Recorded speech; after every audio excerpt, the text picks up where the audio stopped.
आज हम principal of superposition and interference of sound waves को स्टडी करेंगे।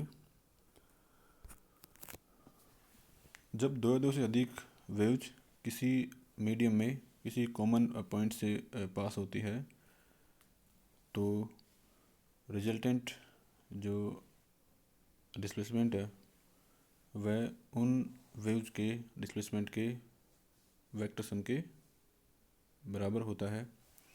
इसे ही प्रिंसिपल ऑफ सुपरपोजिशन कहते हैं।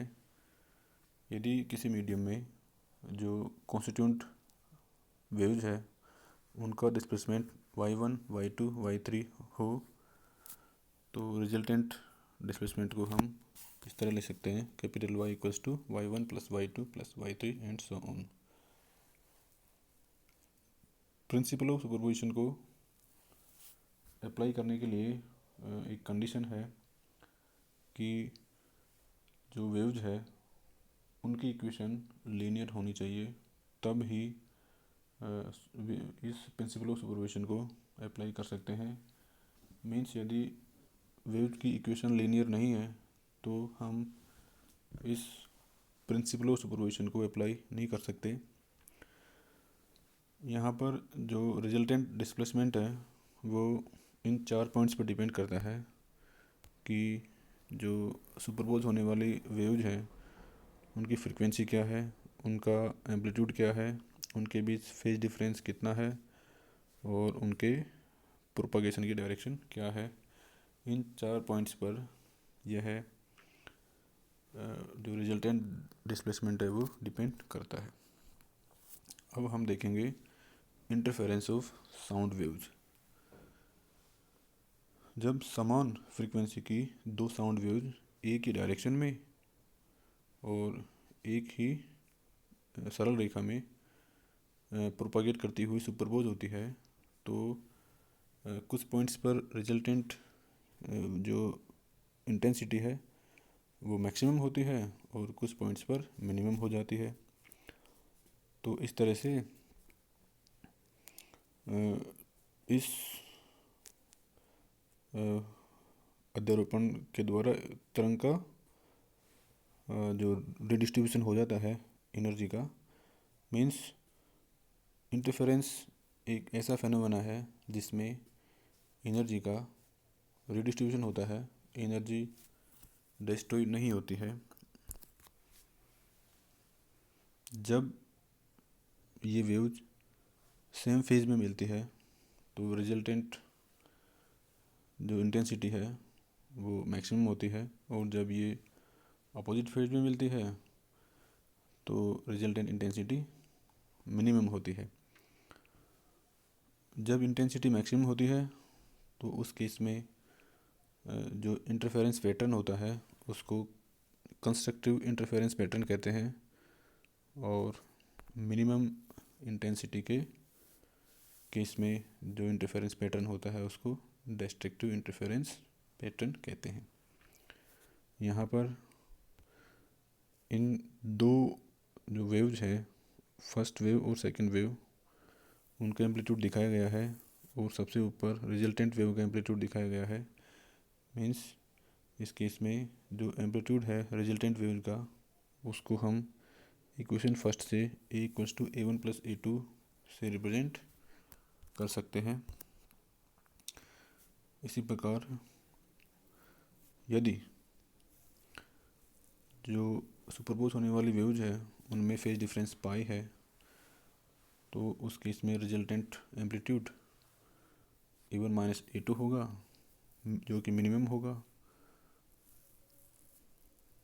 और यह सुपरपोज होने वाली वेव्स के एम्पलीट्यूड के डिफरेंस के बराबर होगा। अब हम समान आवर्ती एवं नियत कालांतर की दो ध्वनि तरंगों के बारे में डिस्कस करेंगे। माना कि ये पॉजिटिव एक्स डायरेक्शन में मूव हो रही है जहाँ पर इन वेव्स का जो वेग है वेलोसिटी है वो ओमेगा अपॉन के है यहाँ पर ओमेगा एंगुलर वेलोसिटी है और के प्रोपागेशन कांस्टेंट है। तो इनकी इक्वेशन हम इक्वेशन फर्स्ट और सेकंड से दे सकते हैं। y1 equals to a1 sine omega t minus k x, और सेकेंड वेव है उसके लिए इक्वेशन सेकेंड से हम दिखा सकते हैं y2 equals to a2 sine omega t minus k x plus five. यहाँ पर फर्स्ट इक्वेशन में जो y1 है वो पहली वेव है उसके डिस्प्लेसमेंट को रिप्रेजेंट करता है। a1 उस पहली वेव के एम्पलीट्यूड को दिखाता है, ओमेगा एंगुलर फ्रीक्वेंसी है, के प्रोपागेशन कांस्टेंट है। इसी तरह से y2 के लिए है, यहाँ पर फाई फेज डिफरेंस है। तो रिजल्टेंट जो डिस्प्लेसमेंट है वो हो जाएगा y equals to y1 plus y2। y1 और y2 की वैल्यू पुट करेंगे तो हम इक्वेशन ये प्राप्त करते हैं। यहाँ पर यदि हम omega t minus k x को थीटा से रिप्रेजेंट करें तो हम इसको इस तरह से लिख सकते हैं। इसको सोल्व करने के बाद में हम इक्वेशन 3 को प्राप्त करते हैं। यहाँ पर हम एज्यूम करते हैं कि a1 plus a2 cos phi equals to R cos delta और this one equals to this one. Now अब इक्वेशन 4 और 5 को हम इक्वेशन 3 में पुट करते हैं तो हमें ये इक्वेशन मिलती है।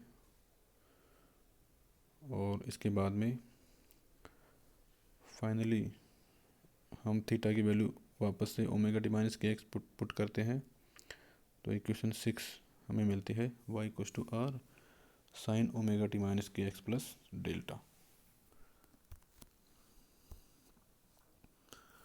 इस इक्वेशन से, ये इक्वेशन 6 है, इससे यह स्पष्ट है कि जो रिजल्टेंट वेव है उसकी फ्रीक्वेंसी जो सुपरपोज होने वाली वेव्स हैं उनकी फ्रीक्वेंसी के बराबर होती है। मींस ओमेगा इक्वेशन फर्स्ट और सेकंड में ओमेगा आ रहा है, वही इक्वेशन 6 में आ रहा है।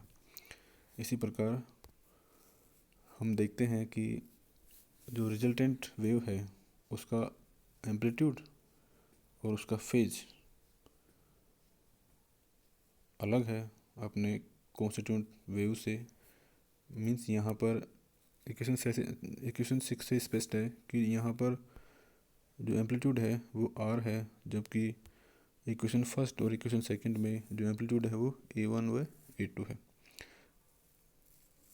मींस इक्वेशन 6 के अनुसार यहाँ पर जो रिजल्टेंट वेव है उसका एम्पलीट्यूड आर अलग है। इसको हम कैलकुलेट करेंगे। इक्वेशन 4 और 5 का स्क्वायर करके ऐड करने पर हमें ये इक्वेशन मिलती है। इसको सोल्व करेंगे तो इक्वेशन 7 प्राप्त होगी। हम जानते हैं कि जो इंटेंसिटी होती है वो एम्पलीट्यूड का स्क्वायर होती है। तो इक्वेशन 8 को हम इक्वेशन 7 से प्राप्त करेंगे। अब कंस्ट्रक्टिव इंटरफेरेंस के केस में क्योंकि इस केस में इंटेंसिटी मैक्सिमम होती है, अब इक्वेशन 8 से स्पष्ट है कि इंटेंसिटी के मैक्सिमम होने के लिए कोस फाई का मान मैक्सिमम होना चाहिए, which means phi must be equal to 0, 2 pi, 4 pi and 2n pi. So in this case R will be maximum, means a1 plus a2, और रिजल्टेंट एम्पलीट्यूड क्या होगा, resultant intensity this one, which means root i1 plus root i2 का whole square. Means इस case में जब phase difference, जब phi का मान 0, 2 पाई, 4 पाई हो, उस केस में जो रिजल्टेंट वेव है उसका एम्पलीट्यूड मैक्सिमम होता है और रिजल्टेंट वेव की इंटेंसिटी भी मैक्सिमम होती है। इस केस को कंस्ट्रक्टिव इंटरफेरेंस कहा जाता है।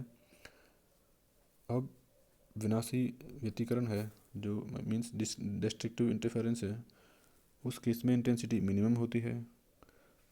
इक्वेशन 8 से स्पष्ट है कि मिनिमम इंटेंसिटी के लिए कोस फाई का मान माइनस होना चाहिए, मीन्स मिनिमम होना चाहिए, -1 होना चाहिए। तो इस केस में फाई की वैल्यू पाई, 3 पाई, 5 पाई होनी चाहिए।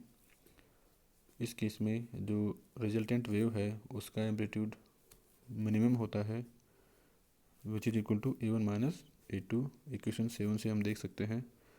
और रिजल्टेंट इंटेंसिटी है वो इक्वेशन 8 से हम देख सकते हैं, ये प्राप्त होती है।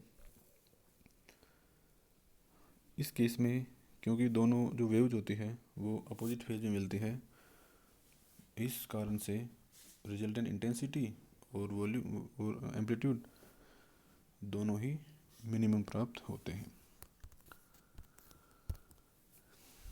यदि जो सुपरपोज होने वाली दोनों वेव के एम्पलीट्यूड इक्वल हो, means A1 equals to A2 equals to A हो, तो इस केस में जो जो रिजल्टेंट एम्पलीट्यूड होता है वो मैक्सिमम होता है 2A कंस्ट्रक्टिव इंटरफेरेंस के केस में, और इंटेंसिटी 4A² होती है। और इसी प्रकार जो डिस्ट्रक्टिव इंटरफेरेंस है उस केस में जो मिनिमम एम्पलीट्यूड है वो 0 होता है और मिनिमम इंटेंसिटी भी 0 होती है। मीन्स जो मैक्सिमा और मिनिमा है वो फेज डिफरेंस पर डिपेंड करते हैं कि फेज डिफरेंस कितना है। यदि फेज डिफरेंस 0, 2 पाई, 4 पाई, 6 पाई है तो उस केस में एम्पलीट्यूड और इंटेंसिटी मैक्सिमम होते हैं। और यदि फेज डिफरेंस पाई, 3 पाई, 5 पाई, 7 पाई है तो उस केस में जो एम्पलीट्यूड और इंटेंसिटी है वो मिनिमम होते हैं। इंटरफेरेंस एक ऐसा फेनोमेनन है जिसमें एनर्जी डिस्ट्रॉय नहीं होती है, बल्कि जो रिजल्टेंट वेव है उसकी रिजल्टेंट जो वेव है उसमें एनर्जी का रीडिस्ट्रीब्यूशन हो जाता है। मीन्स जो कंस्ट्रक्टिव इंटरफेरेंस है वहाँ पर वहाँ पर जो एनर्जी है कुछ स्थानों पर, कुछ पॉइंट्स पर वो मैक्सिमम हो जाती है। और रिजल्टेंट और जो डिस्ट्रक्टिव इंटरफेरेंस है वहाँ पर रिजल्टेंट वेव्स की ऊर्जा में कमी हो जाती है, मीन्स न्यूनतम ऊर्जा प्राप्त होती है।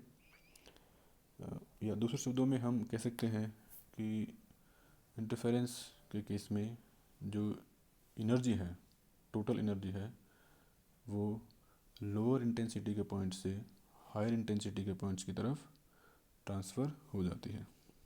Thank you.